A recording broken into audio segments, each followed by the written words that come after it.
bonjour, je vous salue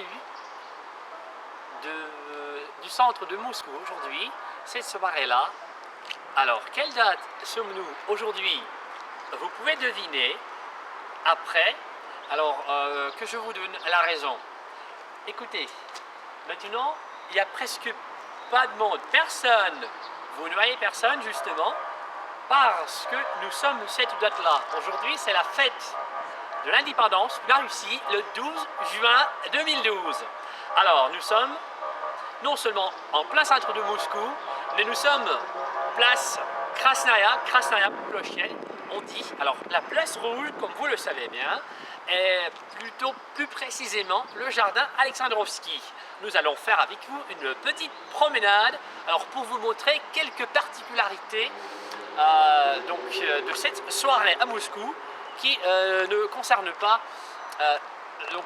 la situation historique, géographique et tout le détail qui ne sont pas justement intéressants, plutôt sombres, mais donc l'image, l'atmosphère, l'ambiance qui règne quand il n'y a pas de monde ici. Alors, vous allez voir par vos propres yeux qu'il y a une grande différence entre l'atmosphère remplie par les foules de touristes et donc l'atmosphère que nous allons voir avec vous maintenant, alors dans laquelle nous nous plongerons. Alors, parce que quand on se sent seul ici, il y a 15 millions d'habitants à Moscou. Il y a plein de monde, la circulation et le trafic des passagers, du touriste est énorme chaque jour, surtout dans les curiosités principales où nous nous trouvons et nous allons nous trouver alors un peu plus tard. Ici à Moscou, qu'est-ce qu'on peut voir?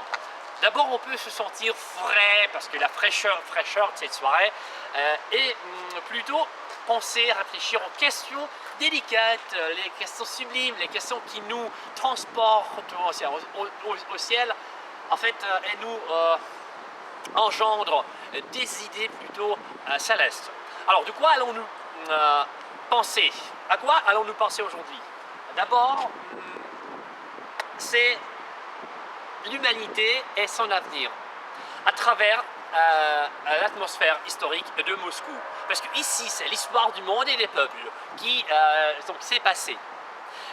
Regardons un peu plus loin, allons ensemble.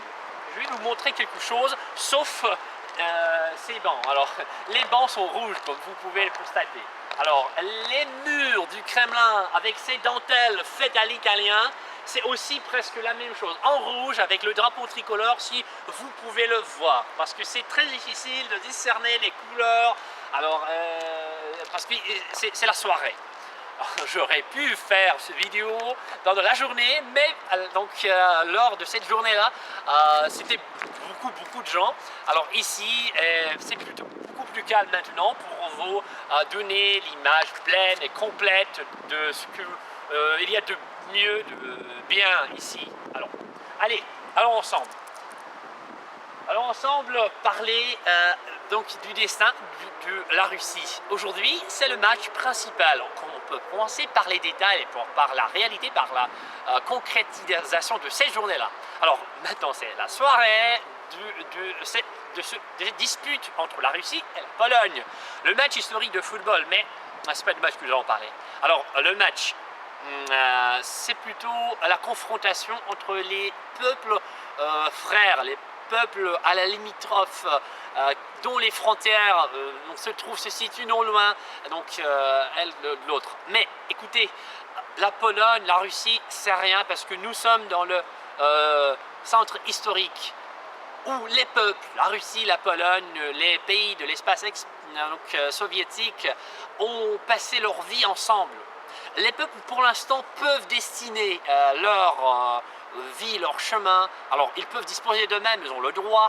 Alors, à l'époque, il y a 15 républiques qui étaient sur le même règne du communisme, de l'idée du Parti socialiste communiste. Alors, maintenant, on est tous libres. Qu'est-ce qu'on a? Elle a des avantages et des inconvénients. Alors, les avantages, c'est que d'abord, nous pouvons se sentir libres et se dire, bon, nous allons vivre dans la fête nationale de l'indépendance. Oui, aujourd'hui, on en est dans cette date. Mais, de l'autre côté, il y a beaucoup d'inconvénients. Genre, nous ne pouvons plus alors défendre les idées du patrimoine national, nous pouvons perdre morale de ces peuples qui étaient invincibles, qui étaient bon forts. Et maintenant, qu'est-ce qu'on a? Peut-être quelques désordres, quelques disputes. Bon, on se, on ne peut pas se réconcilier, alors on se jure parfois. Écoutez, ce que je vais vous dire, c'est parce que je suis patriote, eh bien je suis pour l'unification, pour la réintégration de l'Union soviétique. Non, non, pas du tout, mais plutôt de l'idée claire, juste, pure et simple, l'idée de la nécessité pour tous les peuples de s'unir.